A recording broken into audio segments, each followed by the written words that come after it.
Good morning বন্ধুরা, সবাইকে welcome জানাচ্ছি সবিতাস ব্লগ চ্যানেলে। সকাল সকাল দেখতে পাচ্ছেন এখানে পটল ভাজা হয়ে গেছে, আর কুন্দুরি আলু ভাজছি, আর করলা আলু ভাজা হয়ে গেছে, আর ডাল বসিয়েছি প্রেসার কুকারে। তো আমাকে 8টা সাড়ে 8টা সুদ্ধা আমাকে সব টিফিন খাওয়ার সব জোগাড় করে দিতে হয়।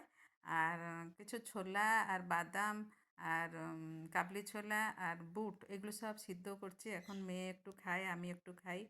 তারপরে বড় মেয়েটার জন্যও নিয়ে যায় কখন কেমনি। আর এটার ভিতরে অনেক প্রোটিন আছে বলে মেয়ে আমাকে খাওয়াচ্ছে। আর দেখুন এই মধ্যে রুটি হয়ে গেছে, হটপটে রুটিও করে নিয়েছি। আর টিফিন দেওয়ার জন্য বাচ্চাদের দিয়ে দিই, আর আমি টিফিনটা খাই। তারপরে দেখুন একটু টিফিনের ভিতরে দিয়ে দিয়েছি একটু আম, এই ছোলা সিদ্ধ।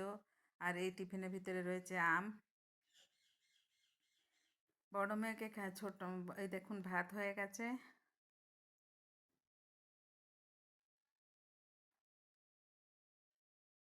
দেখতে পাচ্ছেন অল্প ভাত, তার মানে মা মেয়ে দুইজনে এই ভাত ও নিয়ে যায়, আমি একটু দুপুরবেলা খাই, আরও ভাত থাকে। জোগাড় করছি, দেখুন সব রয়েছে।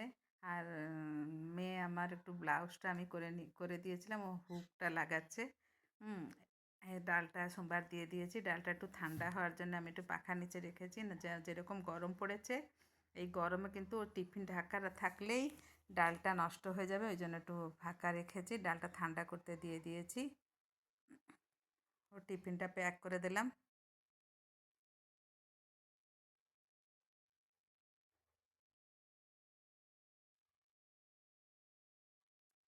আর অল্প একটু আমার জন্য রাখলাম ডাল।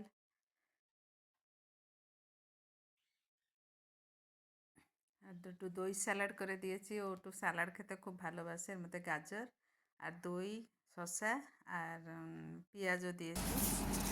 তারপরে তারপরে ও যাওয়ার পরে আমি আবার স্নান করে ঠাকুর পুজো করতে বসে গেলাম।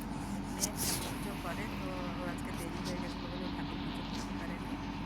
আর আমি পুজো শেষ করতে করতে আমার সব কাজকর্ম শেষ করে পুজো করতে করতে আমার 11টা হয়ে যায়। নাহলে আমাদের প্রত্যেক দিন পুজোটা 8টার ভিতরে হয়, 8টা সাড়ে 8টার ভিতরে হয়, ছোটো মেয়ে পুজো করে নেয়।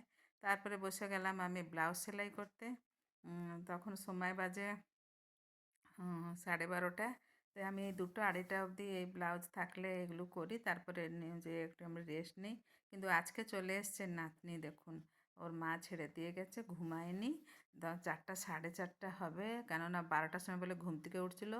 আর এখন তো স্কুল বন্ধ আছে, অনলাইন ক্লাসও বন্ধ আছে, ওই জন্যে ও 12টার সময় বলে ঘুম থেকে উঠছে, ওই জন্য আমি ওকে ঘুম পাড়িয়ে দিয়েছি। দেখুন ঢাকা দিয়ে ঘুম পাড়িয়ে দিয়েছি, ও আমার কাছে আসলে যেরকম হলে জানে দিদা ঘুম পাড়িয়ে দেবে।